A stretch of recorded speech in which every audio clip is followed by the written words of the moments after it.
Well, hello. Welcome back to Soul Search Sunday with Johnny Tiger on April 30, 2023. I hope you all had a good weekend. My weekend was pretty decent. It's been a busy couple of days, but busy in a good way. I got a lot done. Today, I actually devoted most of the afternoon cleaning house, vacuuming, all that house chore stuff. We also had a couple of days of really, really good weather this past few days, starting to feel more like spring and summer, although today it went back to looking a bit gloomy again. So I don't know, I hope the good weather would return. Although I know that on the news they were saying that this unseasonably warm weather was leading to flood and snow melt and avalanche and landslide. Sound really horrifying, doesn't it? Anyway, today I want to talk to you guys about uh Chinese concept of goodness. There's a Chinese word, actually two words. There's Chinese word called Hou Dao, Hodow, Hou Dao, used to describe a good person, someone who you want to be friend with. A hold out person is a person you want to be friend with, a person people like. But there's no real direct equal to this word in English. However, it is a really strong and important concept if we are wanting to learn how to improve upon ourselves, how to improve our socialization, how to make friends, is to learn how to be hold out. Some people may say, well, this sounds like it should belong with Wisdom Wednesday because it's Mandarin or Chinese related. Well, yes and no. I did think about that. I did think about just leaving this out for Wisdom Wednesday, but I think a lot of time we do use our Soul Search Sunday in this kind of sociology and socialization, communication format, talking about a similar subject. So I think this is relevant to Soul Search Sunday. If you take the word hold out on its own and try to figure out what exactly it translates to, it's a combination of two personality traits. Hou comes from 忠厚. 忠厚 means integrity, a person who is honest, who is down to earth, who has integrity. 忠厚. So the hou in 厚道 comes from 忠厚. Dao come from 人道, means kind, forgiving, merciful. So put it together, 厚道 would mean this is an honest and kind person, and that is not too far from the essence of the word 厚道.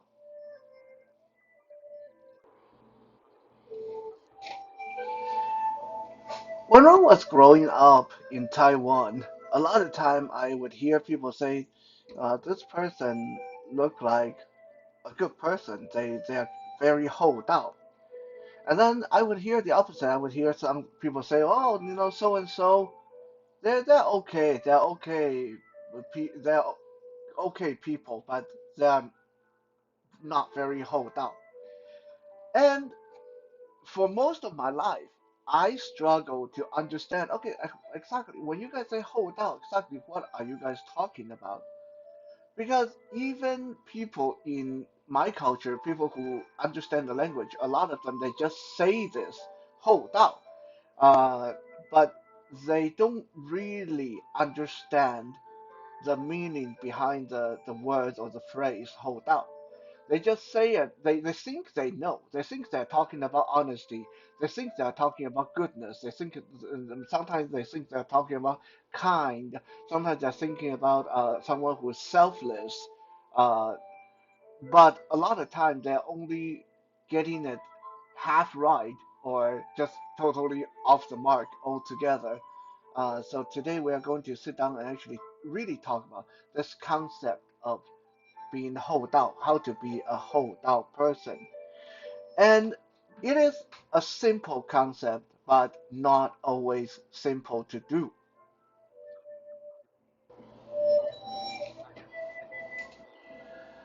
To be a 厚道 person, we have to fulfill two criteria.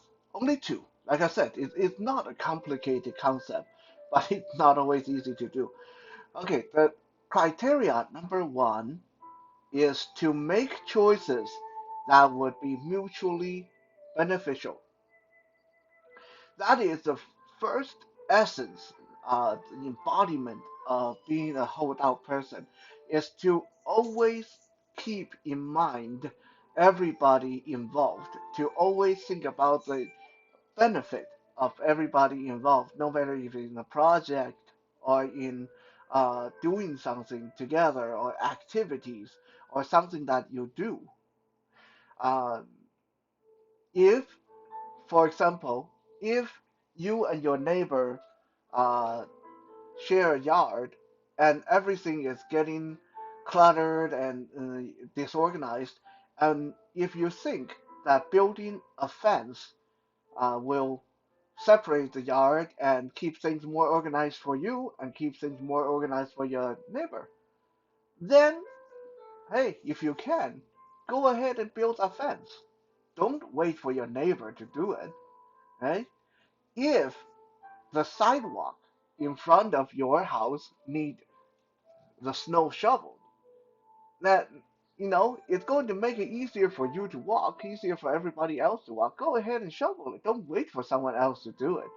This is the first essence, the first important thing about being a hold out person is when you know that making this decision going to lead to mutual benefit, and then you go ahead and make this decision. And your decision making is based on what benefits everybody, rather than, as the extension, rather than something that harms everybody. Some people may say, why would I make a decision that would harm everybody? Well, you'll be surprised. I mean, look at terrorist activities. Look at things that people do in a fit of anger.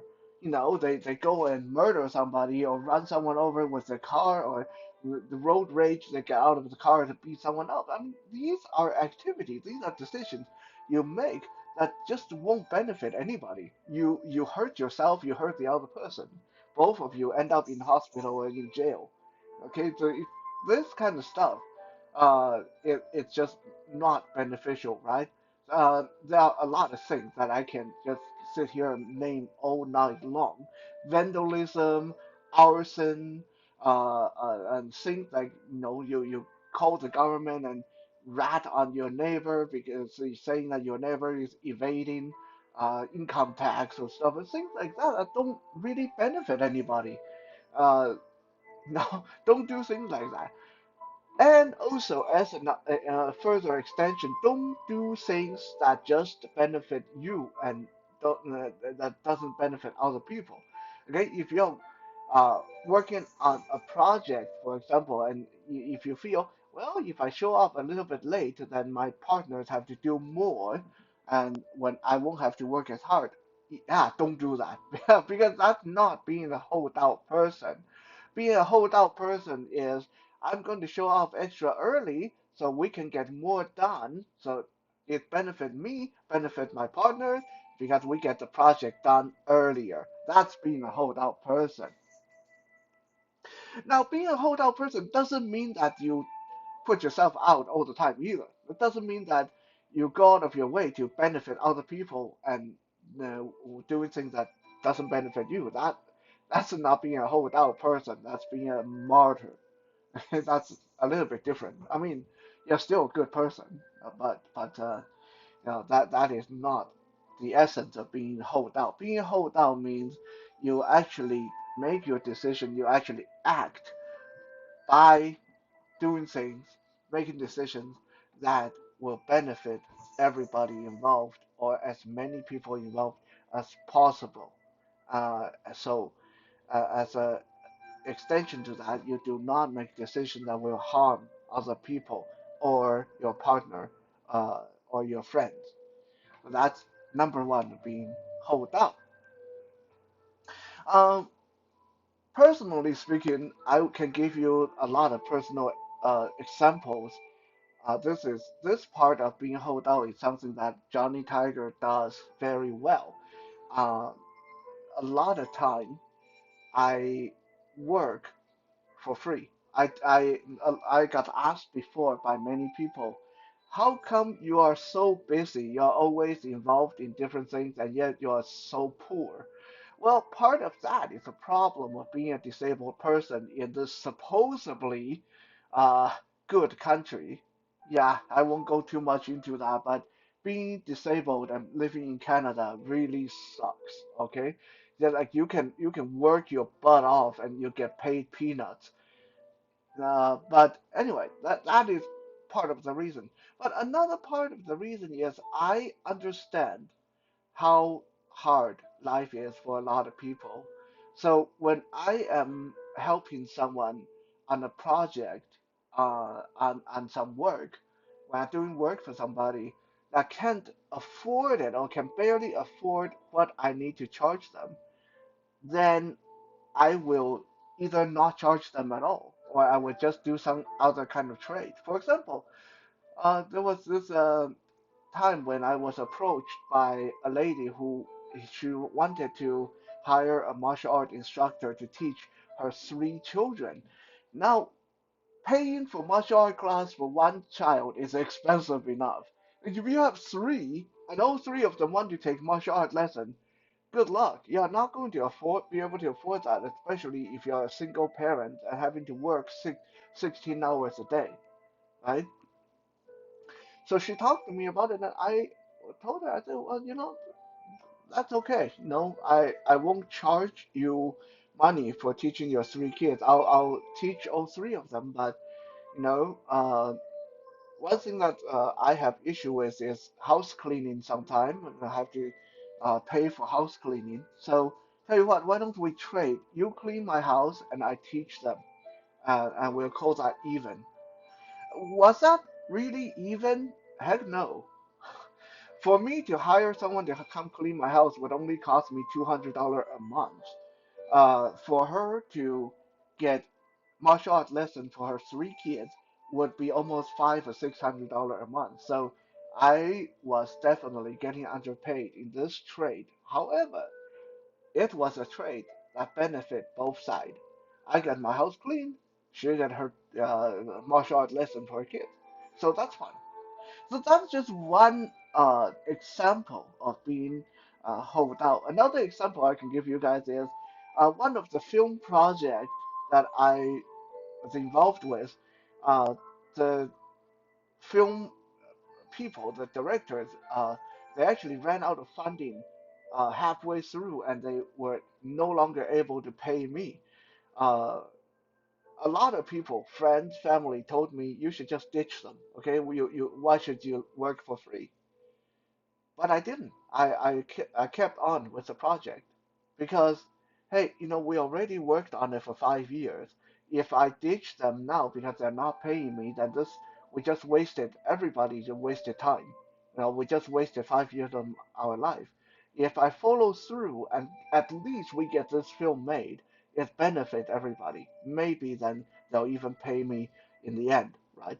So these are just a couple of examples of number one essence of being hold out is to make your decision based on mutual benefit of everyone involved.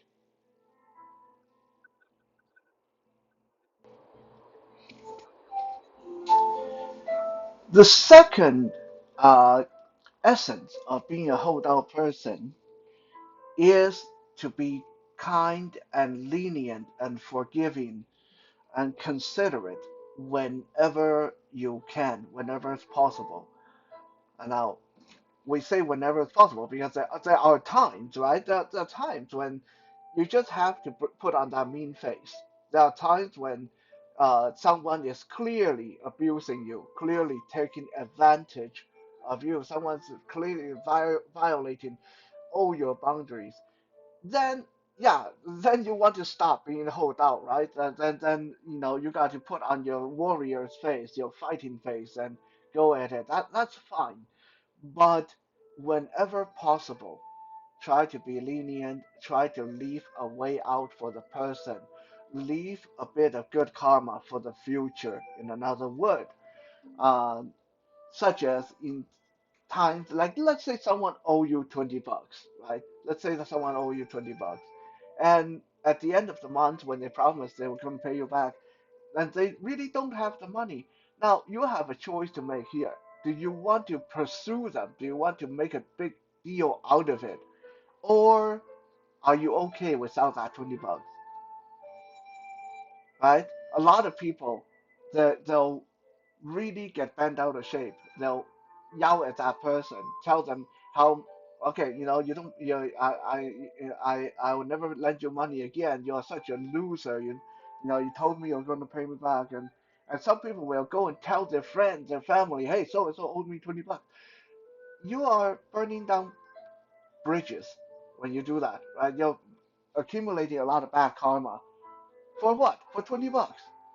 Okay, let's say it's 200 bucks. For 200 bucks, do you really need that 200 bucks right now? Is your life depending on it? Because if your life is depending on it, then you probably shouldn't have lent it out in the first place.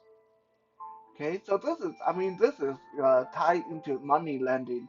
There's a whole uh, session I can do on money lending and the art around money lending. Uh, so we won't go too much into that. But the point here is when the person can't pay you back, sometimes it's best to just let it go, right? Most people, I say most because there are leeches out there, but most people are already really embarrassed, ashamed when they have to borrow money. And then they are even more embarrassed and ashamed when they don't have money to pay you back. So if you hunt them and make it difficult for them, you will just make them hate you in the end. You are not going to benefit from that. Now, if you actually leave them a little bit of dignity, you say, hey, it's okay. I don't need that money right now. You just pay me back whenever you want. Or if you want to even be a bigger person, you say, hey, don't worry about it. That money you owe me, don't worry about it. Just count as my donation to your family, count as my gift to your kids or to you, my gift, your early birthday gift. You know, it's fine.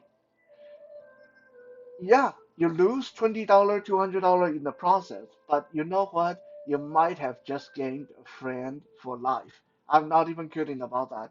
Sometimes people will be so gracious and so grateful when you let them off the hook, when you take that shame and disgrace away from the situation.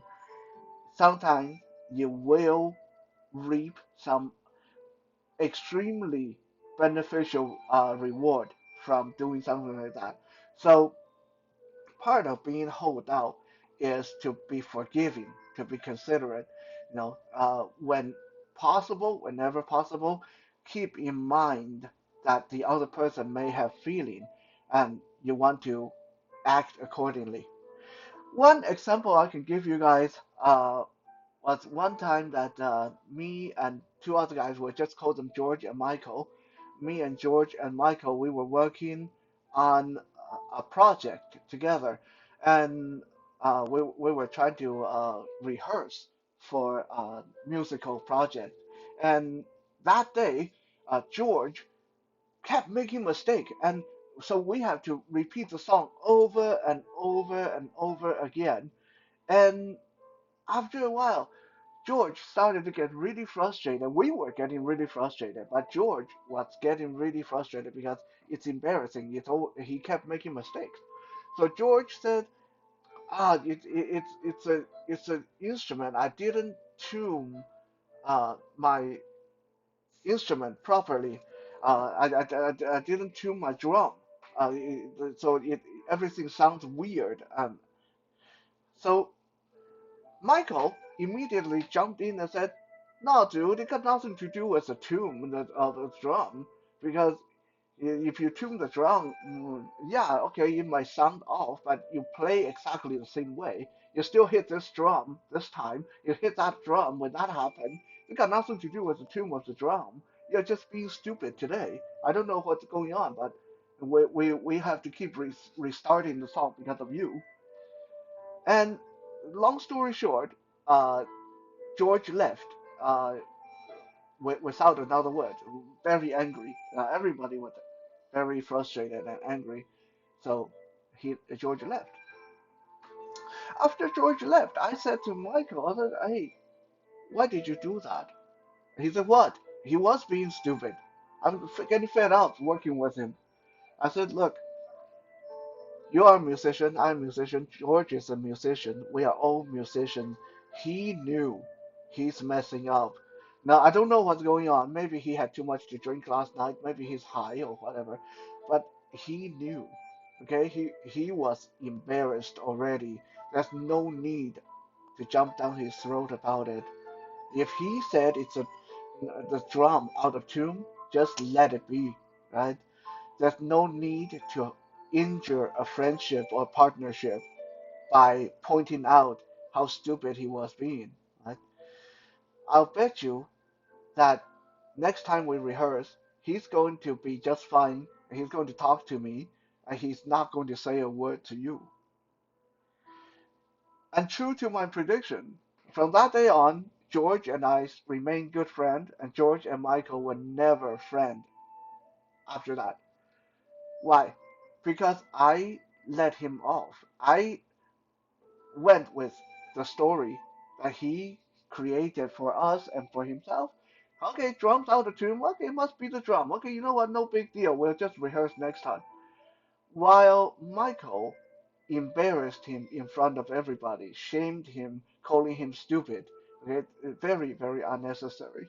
So sometimes give the person you're dealing with some credit. They are people too, they're human too, they have feelings, right? Sometimes the things they do, the things they say, it might not be true, but they do it to hide embarrassment, they do it to hide the shame, and don't uh, try to correct and shame them and uh, overstep that little bit of boundary. Right? When you hurt someone's dignity, that person will end up hating you for a long time. When you help preserve that person's dignity, that person will be grateful for a long time. Right?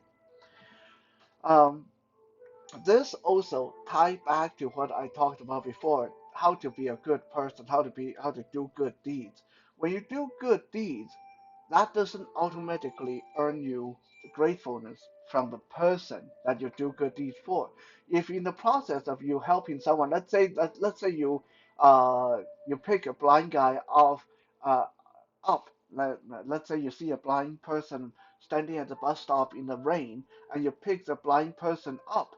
But in the process, you say to this blind person, "Oh God, I don't know that if you can't even keep yourself warm and dry. I don't know why you would want to be out in this weather. If I was blind, I would kill myself. I don't know why you bother to be out in this weather.